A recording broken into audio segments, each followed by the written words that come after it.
What's up, people? This is Dr. Gino Gibson, I am Shakita Gibson, and he said something funny and crazy right before we started. So, and welcome anyway, to Journey Journey with with the the Gibsons. Gibsons. Oh, now you don't got nothing to say. It's you. It's me? Yes. I'm Remember, sorry. we're not. Oh, listen, y'all.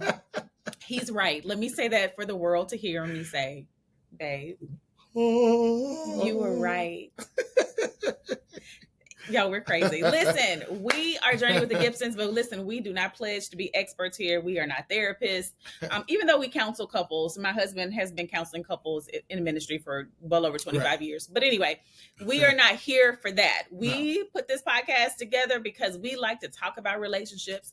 We like to share our journey in relationship, and we like for you to share back. We realize everybody has a journey, and we want to make sure that you have a place where you can hear someone else's journey and realize that the highs and lows, you're not by yourself, but there are other couples out there, not just us, but everybody has a journey, right? Whether you're single, whether you're engaged, you're married, or whatever, everybody has a journey. So we're journeying with the Gibsons today, and today we're talking about love languages. Love languages. Of course, so silly.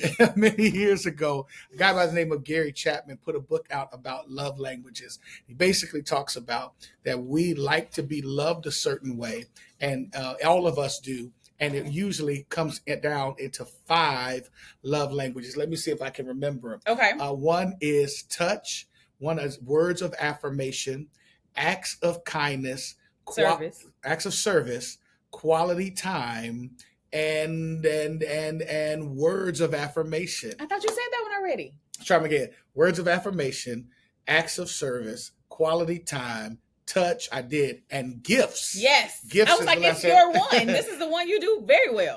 Oh, thank you. Very well.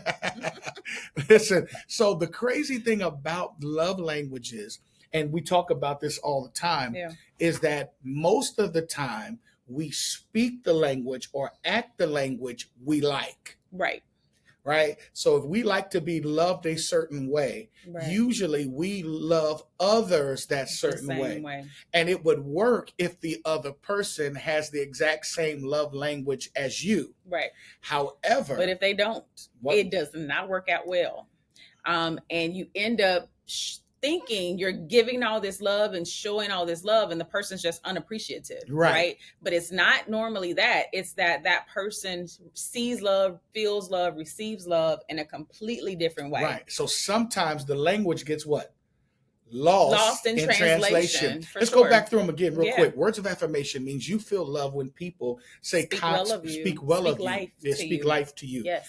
Gifts. Of course, that's kind of self-explanatory. You feel love when people give you gifts. And it's not big gifts. Right. It can be small gifts, but just giving to someone else, giving a thing. Quality time. Explain that. Quality time, right? That cuddle time, that time where you get to disconnect from the world and spend with one another and really be in tune to one another, giving each other quality time. Acts of service.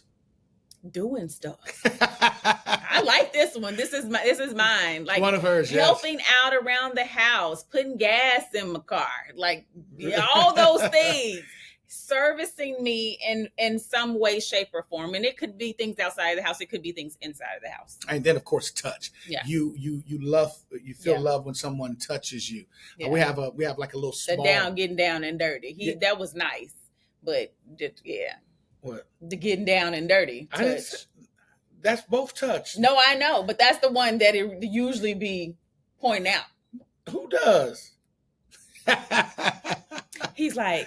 touch and touch. What I was about to say was that behind our couch, we have a way that you can go to our bedroom. Oh, that's nice. Every once in a while, she will rub my head because touch is my second one. It's one of mine. So I feel loved when I'm touched, not just down and dirty, even though I love down and dirty. Let me say, he is right. See, he does love down and dirty. Do you like it? I do. Listen.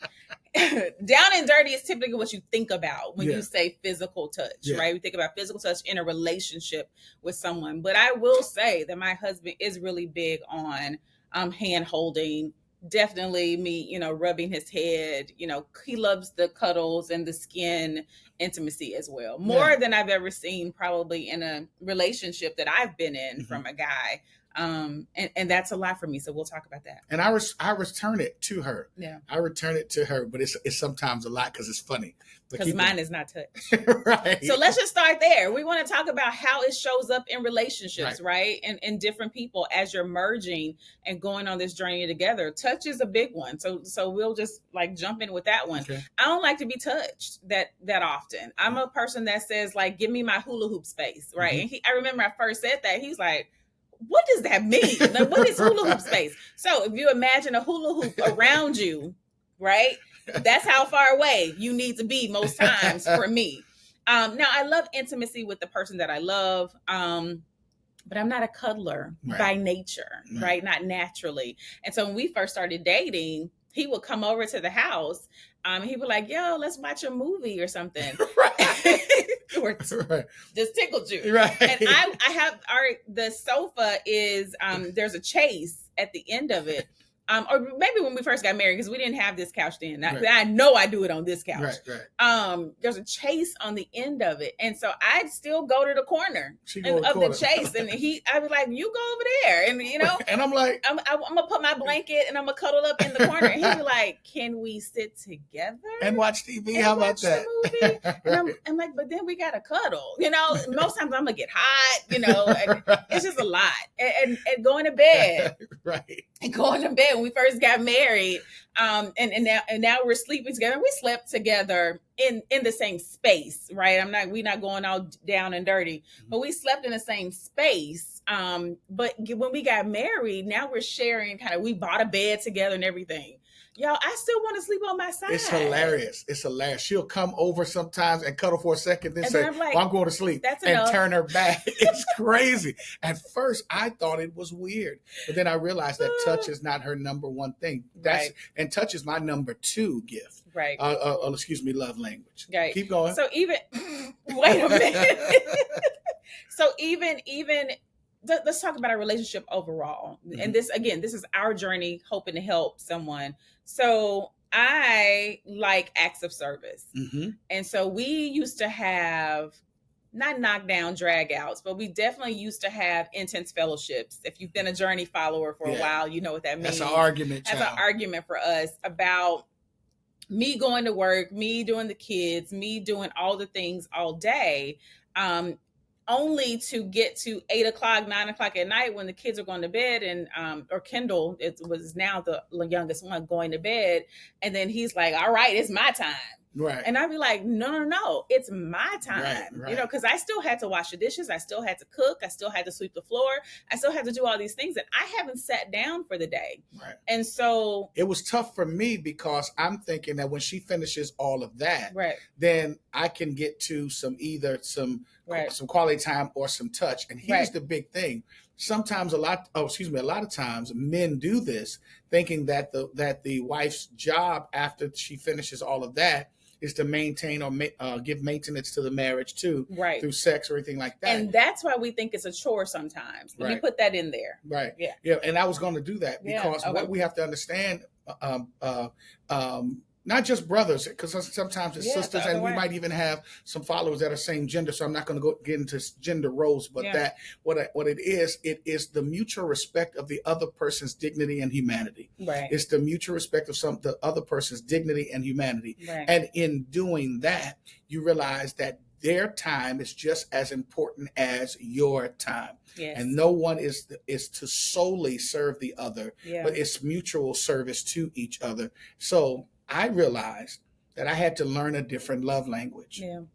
I realized that if I wanted to get to touch, which I really want to get to touch, if I want to get to touch, then I got to do some servicing, right? And it becomes a situation where if she doesn't have to do the dishes, or I'm learning how to cook, and I'm getting pretty good at it. So he's very good at it. So if she doesn't have to cook or clean, and all she has to do is make sure Kendall's tight, then I know that it's at 9 o'clock when Kendall gets down, she has more time. Yes. Right. So she can sit there, watch TV for a minute, and then the magic words. I think I'm going to take a shower. Woo! Stop. I know.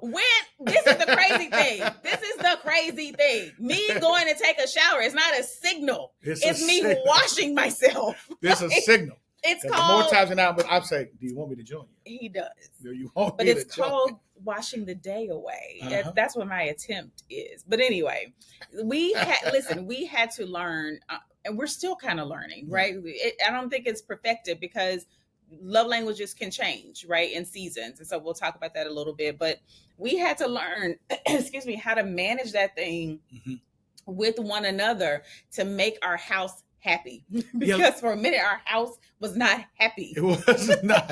But yes. what's my man that we watch sometime, him and his wife, Duvall? The Ellises, yes. The Ellises. Yeah, we love them. The Ellises. He says something. He used to run something. You going to the shower to take a shower is a signal. And as he would say, it's a scientific fact. But here's mine are touched. The other one for me is words of affirmation. It's words of affirmation. Talk about that. For me, and I don't need words of affirmation from everybody, but I want words of affirmation from my wife. Yeah. To the point. And what you have to understand is whatever feeds you also can tear you down. Absolutely. Which means for words of affirmation for me, it builds me up. But if she is negative or fussing, it can tear me down. Just like acts of service builds her up. If she feels I'm not doing for her, it will tear her down. And what's your other? Throw the whole marriage away. No. You've had it in your hand. He won't do nothing, right? Right. I mean, no, it becomes that though. Yeah. I've had wood in my hand. You had the marriage in your hand before. Listen, throw it away. Throw it away. It's trash. Right. No, I'm just kidding. It's not. But you feel that in moments. Right. For sure. And you have to talk about it and work through it and understand one another. Once we figured out, it was amazing when I learned, and I don't know if he taught me this, or my babe taught me this, or we learned this in counseling, but that love language being the opposite we learned that in counseling. Is major. Right. Because I have a sharp tongue. I do. I have a smart mouth. I've been that way my entire life, and I'm quick with it. And if I'm mad, it's 10 times worse. I've worked on it quite a bit, especially being married to my husband, because we pledged to do the work. And I said, if I'm going to be here, I'm going to do the work. Right. But before I did the work, it was pretty rough. And I didn't understand how it would make him so depleted when we would have an argument, because I'm like, but you did it. Whatever I'm mad about, right? It's a fact that he did it, but I had to figure out there's a better way to say it. Right. There's a better way to explain to him what happened, because that love language in reverse is breaking him down, which in turn will eventually break our marriage down. Right. And my thing is because I don't want to come back at her, I just shut down. I take it. Right. Because to me, if she's upset, now I'm upset. We're both upset. We're going to try to outdo each other. Yeah. And I'm not ever trying to outdo her. She used to try to outdo me and now I walk away. Yeah. I've worked on this thing, y'all. I promise it's a journey. It is a journey. But the other love languages are important, and they switch too. Yeah. If somebody is fueled by quality time, they're very sensitive about time you don't spend with them. Yes. If somebody is fueled by touch, they're very sensitive if you don't want to touch them, be it sexual or not. Yeah. If someone is fueled by, what's another one? Acts of service, quality time, words of affirmation, gifts. Right. If somebody's fueled by gifts and you forget their birthday and don't give them anything, or give them something that is smaller than what they tried to give you, think about it. Yeah. Somebody gives gifts as an act as love language. They love gifts, but they give them to you. So they buy you a huge gift. Yeah. And then you give them a card. Oh, right. And the card might mean something to you, but for them, it's the gift that means something. It doesn't have to be big, but it has to be, very thought out. Yeah. Now I'm a gift giver, right? So I give gifts all the time. My wife is spoiled, right? I mean, you said that like something wrong with it. Did you wait? But I don't tit for tat gifts, but she's an incredible gift giver too. And neither one of us, I think, is our love language gifts. No. But we do well by showering each other But that doesn't mean, just because it's not your love language doesn't mean you don't like it. Right. That's not, it just means that the primary, right. And my husband does a wonderful thing on Enneagram. We'll invite y'all to that in another session. Mm-hmm. But I like acts of service. I like quality time. But I like gifts too. You know what I mean? Like, I'm grateful, and still don't just give me a card. Where the gift that go with it. But when it comes down to how I'm functioning, how I function day to day, I don't want you to walk in with flowers if I still got to iron, put the kids to bed, do homework, all those things. That needs to come first for me. Right. Because I don't really care that you bought me a Tiffany bracelet if I'm losing my mind, right? So that's what that means. Right. Yeah. And some of us need to learn that, because if you give gifts, or it's sometimes like the provider will say, well, I provided. Yeah. But there's some other stuff that you also have to provide too, as the what do you call it in HR? The other specified... Other duties as assigned. Right, other duties as assigned. There are other duties to that, right? Absolutely. So I think to me, the down and dirty that we talked about goes with a holding of hands too. Absolutely. It cannot only be one side.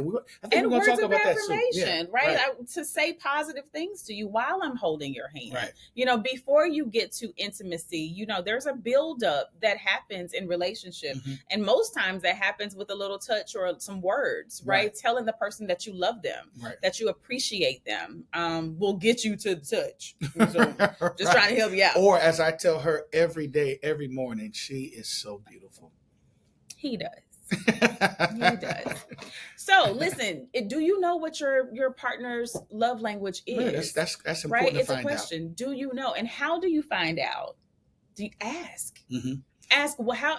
I think a good question is, when do you most feel loved by me? Right. Right. And then that person can say, oh, I feel loved when you take me out. Or, oh, I feel loved when we make love. Or, oh, I feel loved when you buy me flowers. Right. Just ask the person. I feel loved when you turn off your phone and watch TV with me. Absolutely. Or we play a game. I feel loved when I have all of your attention. Absolutely. Right. Those things are important. Or you could do something like crazy, like write all 5 of them down and ask your loved one to rank them in order. Right.